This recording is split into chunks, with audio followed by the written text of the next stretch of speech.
स्वः तस्यर्वितुर्वरेण्यं भर्गो देवस्य धीमहि धियो यो नः प्रचोदयात्। ओम शांति शांति शांति। ओम। आदरणीय धर्म प्रेमी सज्जनों, आप सुन रहे हैं वाल्मीकि रामायण और ये चल रहा है वाल्मीकि रामायण का अयोध्या कांड, जिसमें इस अयोध्या कांड का 36वां सर्ग आपके सामने। पिछले सर्ग में हमने पढ़ा था कि श्री राम रथ में बैठ करके वन में चले जाते हैं, चल देते हैं। सुमंत्र उनके सारथी होते हैं। पूरी जनता उनके पीछे लगी हुई है कि किसी तरह नागरिक पूरे प्रार्थना कर रहे हैं अपने श्री राम से कि हे राम, आप वन में मत जाइए, रुक जाइए।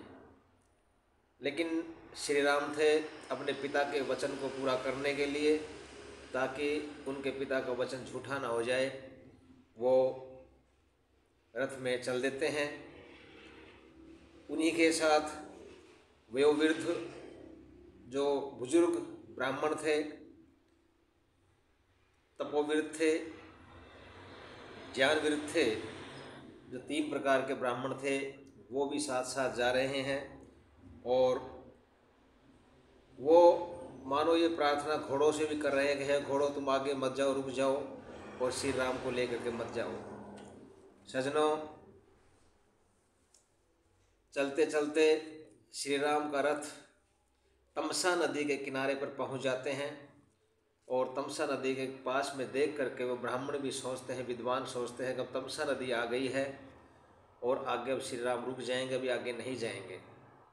वहाँ पर जा कर के सुमंत्र जी रथ को छोड़ देते हैं, घोड़ों को छोड़ देते हैं, उनको भूमि पर लेटाते हैं और उनको चराने के लिए छोड़ देते हैं। आगे आज 36वां सर्ग, इसमें क्या होता है सुनिए। सज्जनों, में एक निवेदन और कर रहा हूँ, आप इन वीडियो को देखिए, सुनिए।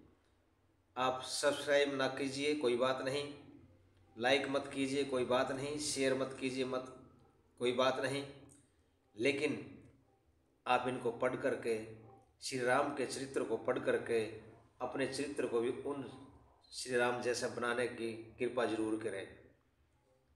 ये हमारे जीवन के लिए अहम ग्रंथ है।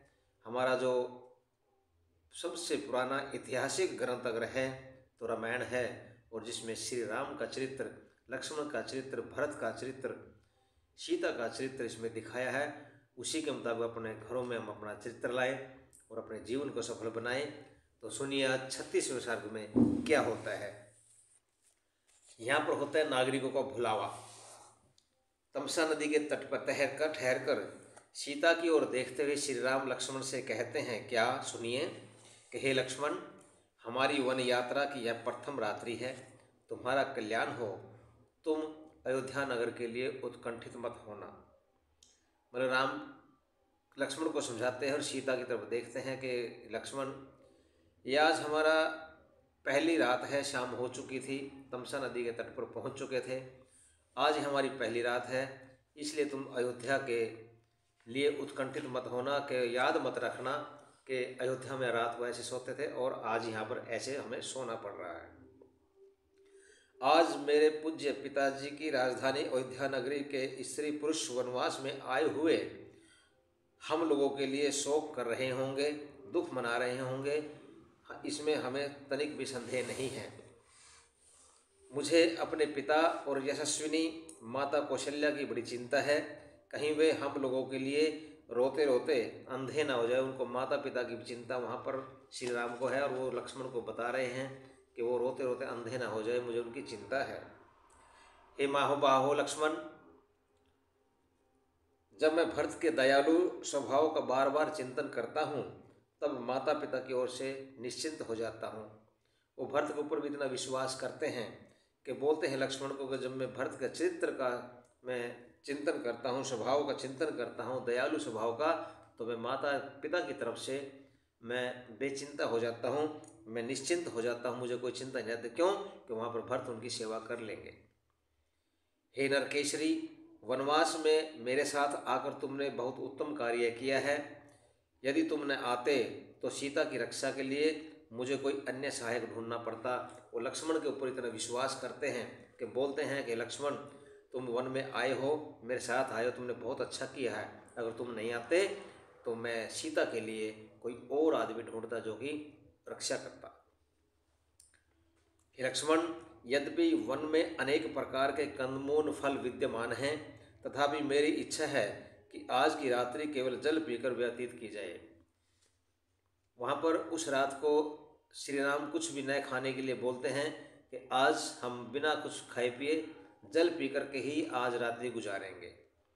लक्ष्मण से ऐसा कहकर श्री राम सुमंत्र से बोले, हे सौम्य, तुम भी सावधानी से घोड़ी की देखभाल करो। वो सुमंत्र को भी बोलते हैं, जो वहाँ सुमंत्र जी थे तमसा नदी के तट पर। सूर्यास्त होने पर सुमंत्र ने घोड़ों को बांध दिया और उन्हें यथेष्ट घास आदि डालकर अन्य कामों में लग गए। सायंकालीन संध्या का समय हुआ और उन लोगों ने संध्या की। फिर रात्रि आई हुई देख करके सुमंत्र ने लक्ष्मण की सहायता से श्री राम के शयन के लिए सैया का निर्माण किया। वहाँ पर पत्ते आदि का निर्माण, जो सैया उनके लिए सोने के लिए बिछौने वगैरह बनाए सुमंत्र जी ने लक्ष्मण की मदद से। और तमसा नदी के तट पर वृक्षों के पत्तों से निर्मित उस सैया को देखकर श्री राम ने लक्ष्मण और सीता सहित उस सैया पर लेटकर विश्राम किया। सैया बना दी गई सुमंत्र और लक्ष्मण द्वारा और श्री राम ने देख करके तब श्री राम ने लक्ष्मण और सीता जी उस पर विश्राम करने लगे। श्री राम को सीता सहित सोते देखकर लक्ष्मण जी उठे और सूत से श्री राम के विविध गुणों का बखान करने लगे। किससे? सुमंत्र से। वो लक्ष्मण जी उठ गए, राम जी सो गए, सीता जी सो गई, लेकिन लक्ष्मण उठ गए और उन्होंने सुमंत्र के साथ राम के गुणों का, जो विविध गुणों का बखान करना शुरू कर दिया। इस प्रकार सुमंत्र के साथ श्री राम के गुणों का वर्णन करते हुए लक्ष्मण के जागते हुए वह रात्रि व्यतीत हुई और सूर्योदय हो गया। मतलब सारी रात वो बात करते रहे और श्री राम के गुणों का बखान करते रहे। इस प्रकार पूरी रात बीत गई और वो सवेरे फिर सूर्य निकल गया, लेकिन वो बात करते रहे। श्री राम बीच में आधी रात को उठे, मध्य रात्रि में उठे और उन प्रजाजनों को सोते देखकर शुभ लक्षण वाले लक्ष्मण से बोले। श्री राम आधी रात को उठ चुके थे, उठ गए और उनके साथ जो जनता आई थी वो सो रहे थे। उनको देख करके वो लक्ष्मण से क्या बोलते हैं, सुनिए। हे लक्ष्मण, ये लोग घर बार छोड़ करके हमारा पीछा कर रहे हैं। देखो तो वृक्षों के नीचे पड़े हुए कैसे सो रहे हैं। जो लोग अपने घरों के अंदर सोना चाहिए तो आज हमारे पीछे हमारे साथ साथ आकर के वो पेड़ों के नीचे सो रहे हैं। देखो कैसे लग रहे हैं।